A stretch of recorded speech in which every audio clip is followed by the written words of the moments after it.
Hi kids, I'm Fat Papa Fei Papa.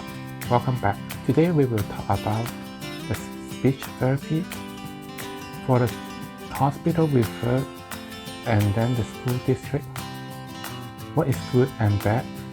And also after the whole program, what is the good and bad? Or afterwards, what they need to do? Let's begin. Last week, I told you about the processing on the hospital referred speech therapy center and then the school district speech therapy. And now let us talk about the good and bad for each of them. You cannot say which one is better because the goal is same. The processing is different. So we only can compare is each of them, what is the good and bad, and then find out which one you need. For the hospital referred speech therapy center, the good thing will be they are 1 hour each week. The open time hour is more than the school. Speech therapy center, they will be open regularly and then only few holiday they will be off. However, for the school district one, they will be off as the regular school. So like spring break, Christmas, or summertime 2.5 months, like those, they will be closed. And then they are half hour on each class, so they take longer time for the processing than the speech therapy center. However, both of them is same goal to help your kid, and then eventually they will be meeting the goal. They have their strategy to help. Let us talk about the bad thing for the speech therapy center. Last time I didn't talk about it, I forgot, is that both sides they will have the absent day limit. But for the speech therapy center, if you're sick or you have other plan, you cannot make it, or you need to bring the kid for vacation, let's say that each period of the time is like, for my son is 6 months, time before the next evaluation, they cannot absent more than, I believe it's 3 or 4 days. So it includes like your kid sick or you're on vacation or whatever reason. So if you miss 4 times of the meeting, then your spot will be gone, and then the insurance will not pay for it. But for the school district side, they still the same, around 4 or 5 days only. However, if your kid's sick and you call them and let them know, that will be an excuse absent, and those will not count in your absent day. So, but you cannot like regularly missing the class also. And if so, they might need doctor notes or other thing to prove it. So, however, they have more time. So if you try to go to the speech therapy center, that is what you want. So make sure you need to bring your kid each of the meetings. So try not to miss it too much. Otherwise, your spot will be gone. Because like I say, like they are full booking. A lot of people is waiting to go there and then have their kid to get help. And then the second thing for the speech therapy center is like you really need to pay for it. And each time you pay, and then if like my son 2 years, you count it 52 weeks each year, and then times 2 is like over 100 weeks plus the money. That is not a small amount, and not necessary, since the school district they have the free system and then the same goal for them. So it's all about what you need and how you want your kid to go. If your kid already plan to go to the school, and you can let your kid go to the school district one, let him get used to it first before like they really go to the kindergarten or like the first grade, that will be a good idea too. And also each time they have 4 or 5 kids with one speech therapy, they still their good chance is like your kid will always get used to share with the other kid, and then will be learning to share and then communicate with other kids earlier than most of the other kids. Because like let's say the speech therapy center, they are one-on-one. The kid only will see the doctor, but no one else, not the other kid, until almost like he graduates. And then they will have the share section, like two kids like together to have it. But think about like the school district one is like from the first day, if you need me to choose which one will be better, I will tell you, if let me choose again, I will still go to both of them. The reason is each of them have their good and bad, so you can kind of like use the school district one to cover up what you don't get from the speech therapy center, and then use the speech therapy center to cover what the school district don't have. Like on summertime, like I say last time, summertime, spring break, Christmas, those time, you still can go to the speech therapy center, so the kids won't miss that long period of time. But that is like your choice. I only try to give you what the good and bad for each of them, so you can choose. I'm not meaning you need to go to both like me. I just say that if let me choose again, I will do it. Okay, now let's talk about what is happening after graduation. After my son graduates, we see few good and bad things, or the follow-up we need to do. First, let's talk about the good thing. My son, after he graduates, and I can see he talk really well, that is the main goal. And then he is socialized enough, and he's not afraid to ask the teacher questions and then to talk to the classmate or the other kids. And also he can calm down when we ask him to. That is one of the really good points. And then he learned from it. Fourth one is that he can talk English really well. It's better, like not that many accents like me. Probably may not be everyone need it. Like if like English is your first language, you don't really need to worry about it. But however, like I was not, this is one bonus plus for me. So what is the bad thing or the follow-up we need to do after he graduates? And now we need to do few things.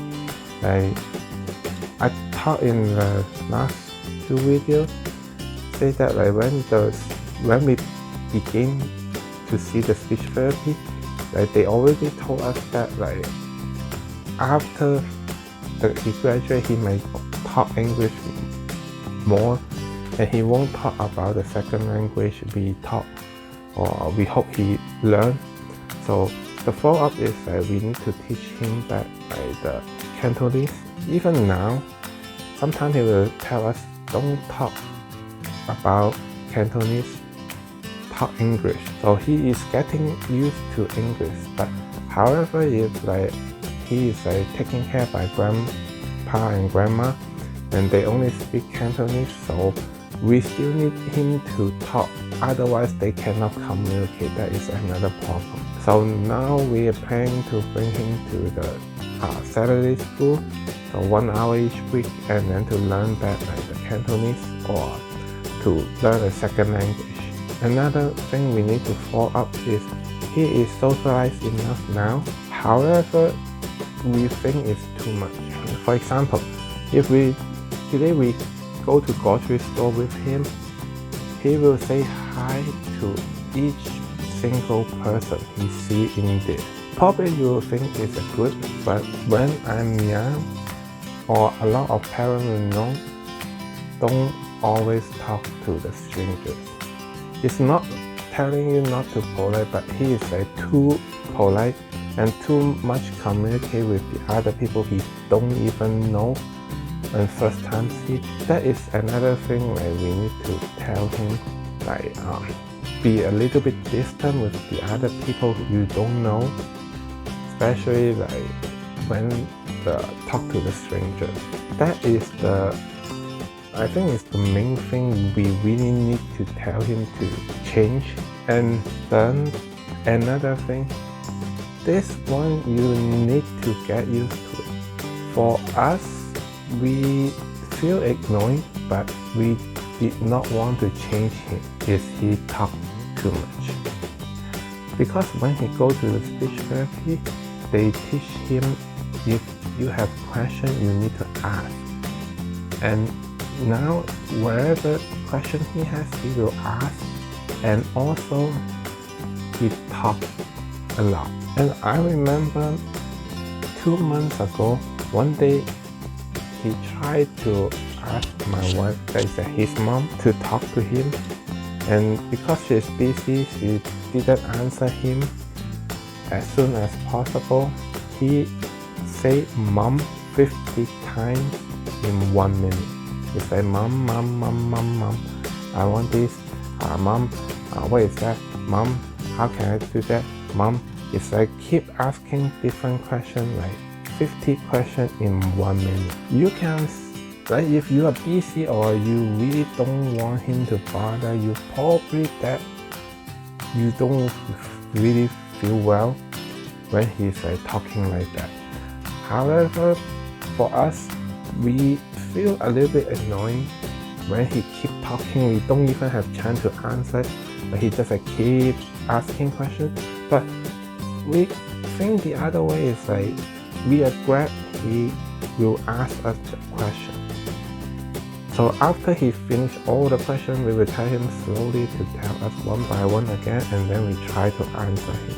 We hope he can learn something new also. This one, if you really don't like him to talk that much, you can tell him talk slowly and then ask questions one at a time.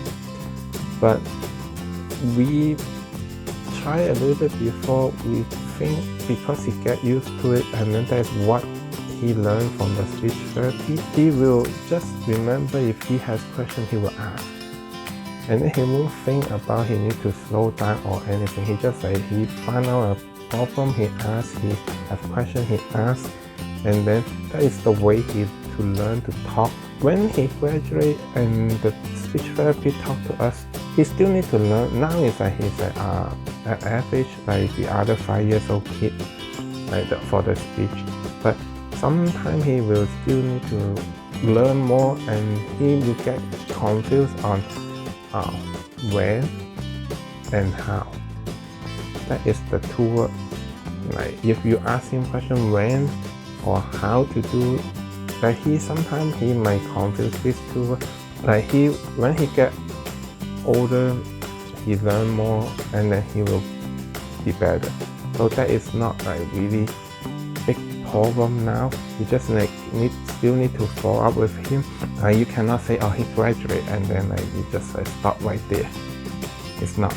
Like after, we still need to like try to talk with him on the storybook, and then if he has question, we try to answer him. And if we don't know now, it's really easy. Before, we might need to buy the book, like a million questions, like how to answer. Like we have that book, but now you can you always use your phone, go internet, and then find the answer to answer them. Try not to ignore them. That way, like he might go back to not really talking, because he might think like did I do something wrong or not? I hope all those information can help you understand more, like, and think about if your kid needs to go to speech therapy or not. I'm not saying like it will be the end for this section, because my daughter now is like she's waiting and she'll go to speech therapy. Maybe she is different than my son and or anything. If I have any update, I will make another video and upload it. But for now, the speech therapy will be today is like, for this section is like the last one. So what I will do on next Sunday is I will talk about car. Give the tips for the parents on the car, like how to give you get some tips on the car product or the car seat, lighting, camera, etc. Like it's best for the parent with kids. So if you want to see super racing car or performance car, I'm sorry. But if you want to get some information about the car with the kid in there, how it get best protection or best performance and styling together to make it balanced, come see me next Sunday. Why I will see a car and am I qualified? I'm not a mechanic, but I sell performance car parts and OEM car parts over 16 years. I help customers install. I sell a lot of different brands that you can find in the United States or cannot find in the United States. I still can get it. Will I selling any product on this channel? No, you won't see any brand or I will say anything about any product I sell. I'm just telling you I have that kind of knowledge.